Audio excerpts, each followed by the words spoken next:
How's it going, Husker Nation? Shane Powers here with Weather at Corn Sports, coming to you with your rapid reaction after the Nebraska's Cornhuskers' dominant defeat over the Colorado Buffaloes, 28-10, and a score I don't think most of us would have predicted. Rule in his post conference says that's what they expected. They expected to be dominant and to win like that.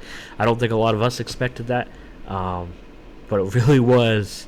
I would say a tale of two halves, and we're going to dive into it in this rapid reaction here. Again, please, if you haven't yet, subscribe to the channel. Do that now. Just click the little button below, and that'll keep you up to date on all the newest content. Articles also posted on redwhitecornsports.com, and the rapid reaction articles on the Caracal Chronicles posted as well. Guys, like I said, tale of two halves. I mean, number one, let's just say, how good are we all feeling? I mean, I'm not going to try to be overly critical in this. I have a little bit of criticism, but I'm going to try to keep that to a minimum, because how good does this feel? I mean, a year after the fiasco that was the game we played against Colorado last year, just the way that went with all the turnovers and the trash talking and all the things that they said, it just really left a bad taste, I think, in a lot of our mouths. And then you have a whole year to sit on that. Everyone keeps talking about their team. No one really gives their respect or talks about the Huskers. Everyone's talking about everybody on their team. And last year with them saying it was personal and all this stuff, because we invited them to pray with us midfield. I mean, I don't just speak for Husker fans. I speak for all of college football when I say we just took down the most hated team in college football, okay? That's no secret. They're the most hated team in college football, and the culture is between Matt Rule's Huskers and Deion Sanders, primetime Sanders, Colorado team. Those two cultures couldn't be any more different, and it's just felt really good to see the Huskers be the one to win, right? It's good to see, you got the side that does things the right way, recruit high school kids, develop them, hard work, effort, earning everything you get, earning your reps, earning your time, hard work, doing things the right way versus the shortcuts, the flash, the flashiness, the transfer portal, we don't need to be a cohesive unit. We don't need team building. We don't need a culture. We don't need, it's just two very different coaching styles. It's like counterculture, and it's disgusting on their side. I'll just say it. It disgusts me. And it's just so good to see Matt Rule and the Huskers, just everything that represents traditional college football, recruiting high school, developing players, coaching young men and to be great men and leaders, and to just have that come out and be the final say, to come out in a home field that, from everything I heard, was absolutely electric. To bring back the red balloons after that first touchdown, the drone show, and the third quarter. It just feels really good right now to be a Husker fan. And obviously we've got a long season ahead of us. Haven't even started conference play yet. And some of those teams early on that I think, some people, not to get ahead of ourselves, but some of those teams early on that I think a lot of people thought would be give me's, like Illinois and Indiana, Purdue, those teams may be looking a little better than we thought, but we talk about that another day. Today we talk about Colorado.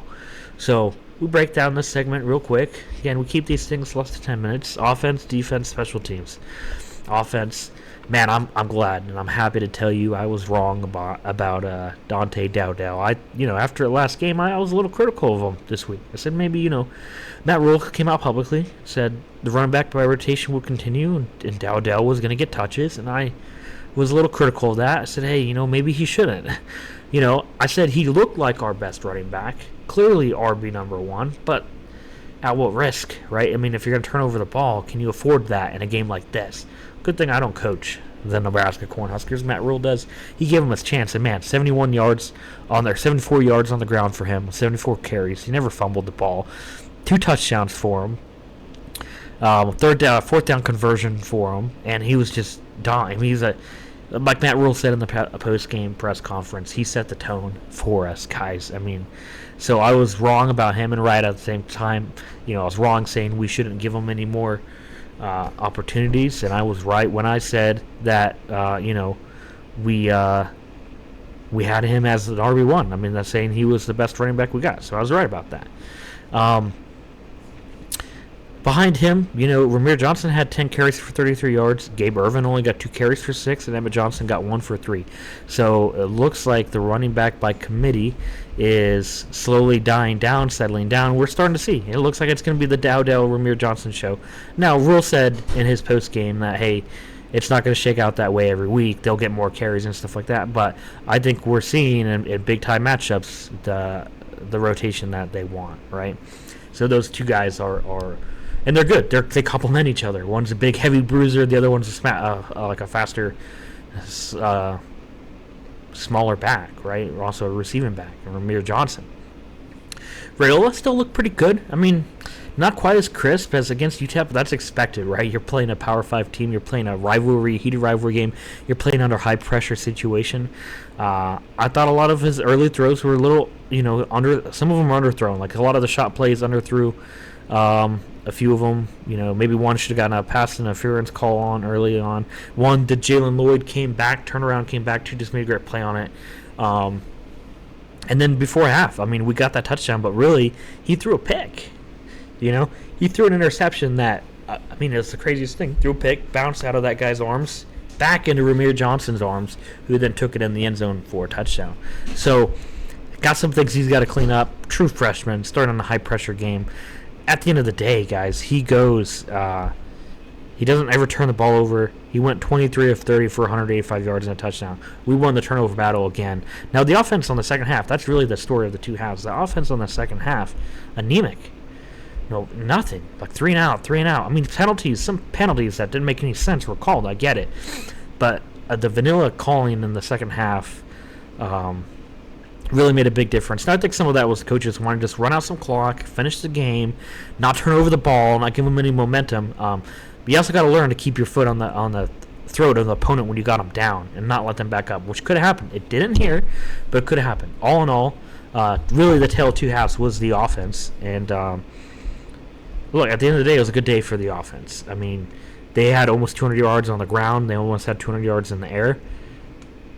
No complaints. Second half, like Rule said, he said, we got to learn how to play with the lead. Couldn't agree more. All right, to wrap this up real quick, defense, obviously, that's the easiest thing to talk about. Tony White's defense. That's the story. That's what won us this game more than anything. The pick six by Tommy Hill, the 3 and outs, sacked Shedeur Sanders 6 times. Pressured him, I don't even know how many times. Every play, basically. John Bullock, just a wrecking ball in the second half back there. I mean, Gabor, Gbayor. I don't know how to say it. But he was great. And they threw him on that targeting call. I thought was very questionable. It looked like he was just diving right when Sanders slid. And what's he supposed to do? Tell the future? It wasn't, to me, flagrant like the one that got the Colorado player thrown out, but maybe I'm being biased there. All right. Now, they sacked Sanders 6 times. I don't know if he was physically hurt because he left with about 3 minutes left in the game, 3 or 4, or if he was just had his feelings hurt. But the backup quarterback had to come in. We then got him to fumble and recovered that. And so Tony White doing what Tony White does. And he's just, I'm sure John Butler's a huge piece of that in the background too, adding him in the offseason. So the defense, the black shirts are back, baby. They're back. Special teams, that's where we need the most work. Kickers said since the spring that was going to be a problem, and hey, look, missed the field goal. It was out the 31-yard line where it's kicked from. It's like, what, so 36, 35, 38-yard field goal, something like that. I mean, I don't know what the math is on that, but either way, he kicked it from the 31, so it's like, what, 40, maybe a 40, 45-yarder? I don't know. He missed it. We can't be missing those. I mean, if you're inside the 30 and kicking, you should be automatic. And there he is, Alvano, missing it. So, I mean, is John Hull not better? At what point do we just make him the kicker, guys? I don't know. That's got to be sorted out. Had a punt blocked. Come on.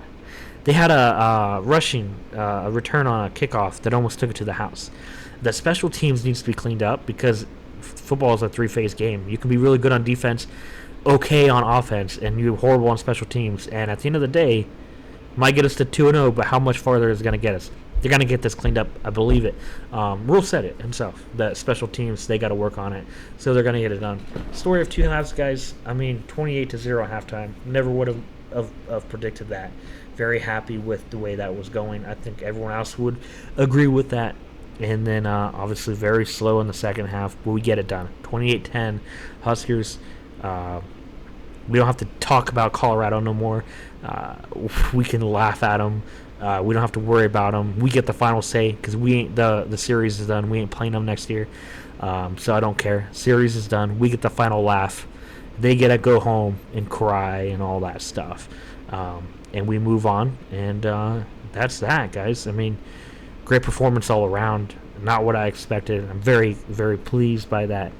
Heard the atmosphere at the game was electric. So, guys that showed up to that, just keep doing that every game. Like it's Colorado, it's an advantage. That's what Rule said in this post-game press conference. Guys, incredible. 28-10 Huskers over Colorado. How good does that feel? Go Big Red.